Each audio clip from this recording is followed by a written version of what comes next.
Bonjour les samouraïs modernes, c'est un plaisir de vous retrouver et de faire cette nouvelle vidéo. J'espère que vous allez bien et aujourd'hui je voulais vous partager un autre principe de la philosophie stoïcienne qui m'a énormément aidé, qui m'aide énormément au quotidien parce que c'est quelque chose que je cultive tous les jours.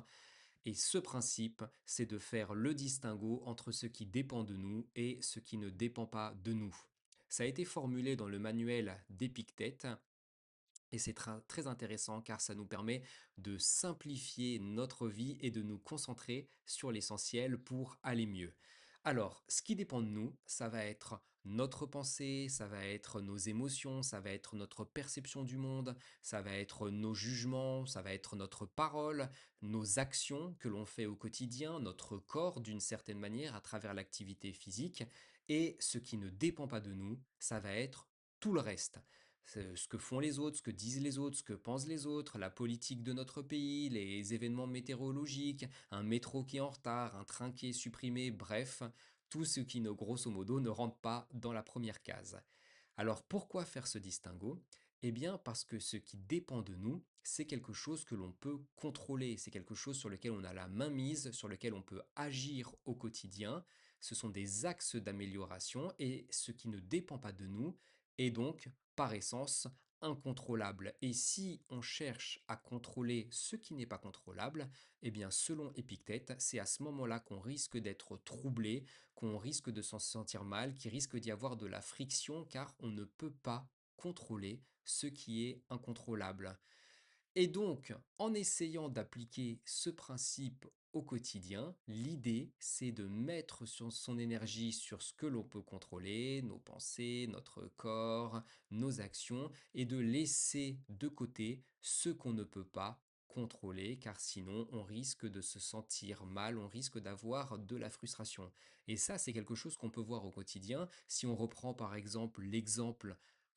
ça fait 2 fois exemple. Si on reprend l'exemple du métro qui est en retard, par essence, on ne peut pas contrôler le fait qu'un métro soit à l'heure ou en retard. Et si, lorsque le métro est en retard, ça nous énerve et qu'on a peut-être des pensées négatives, on a de la colère, de l'agacement, eh bien, on va se sentir mal alors que c'est quelque chose qu'on ne peut pas contrôler. Et donc, du coup, selon le principe d'Épictète, il faudrait à ce moment-là plutôt se dire c'est quelque chose que je ne peux pas contrôler, donc je laisse aller, je préviens mon employeur, je préviens la personne avec qui j'ai rendez-vous que je vais avoir du retard et de toute façon, je ne peux pas faire mieux.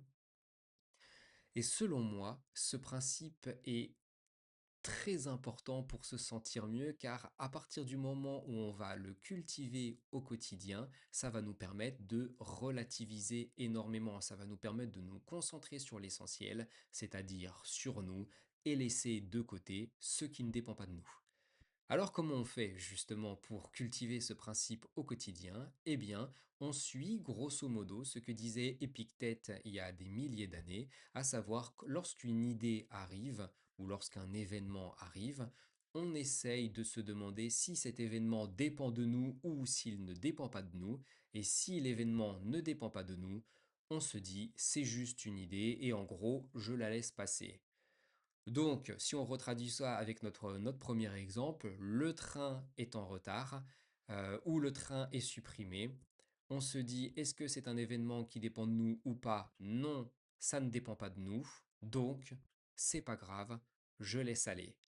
Et à force de cultiver ça, à force de le lire, de le répéter, on va implémenter des nouveaux schémas neuronaux, on va essayer de l'avoir à l'esprit au quotidien de façon à s'en souvenir pour être en mesure, au moment où l'événement arrive, d'avoir ce réflexe de se dire ça dépend de moi ou ça ne dépend pas de moi, je peux contrôler, je ne peux pas contrôler, je fais en sorte de le changer ou je le laisse aller puisque ça ne dépend pas de moi. Et ça, selon moi, c'est fondamental et ça va venir grâce au travail que l'on va faire tous les jours, grâce à l'effet cumulé, que ce soit avec de la lecture le matin, comme pouvait le faire Marc Aurèle en relisant les préceptes, pardon,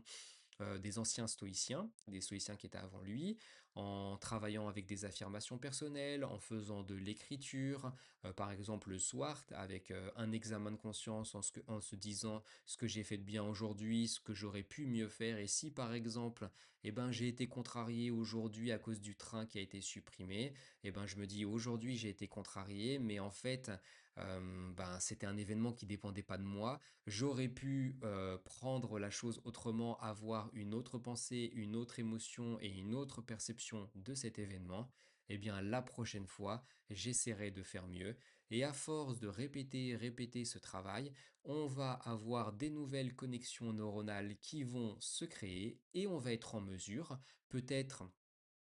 Heu, au moment où l'émotion arrivera, c'est-à-dire la contrariété de se dire: «Ouh là là, attends, je suis contrarié par rapport à un chose qui dép une chose qui ne dépend pas de moi. Stop, ça ne dépend pas de moi, je laisse ça aller» et peut-être après, pour moi, ce qui est le stade ultime, c'est-à-dire voir que le train est en retard et se dire: «De toute façon, le train est en retard, c'est quelque chose qui ne dépend pas de moi, donc je laisse aller»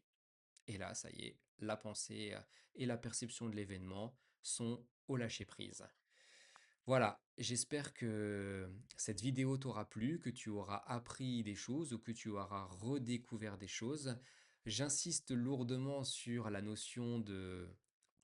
cultiver ça au quotidien parce que c'est quelque chose de fondamental. Nous avons le pouvoir de changer au quotidien et même si on n'y consacre que 5 minutes le matin et 5 minutes le soir, de par l'effet cumulé, ces 5 minutes au fur et à mesure vont se transformer en heures et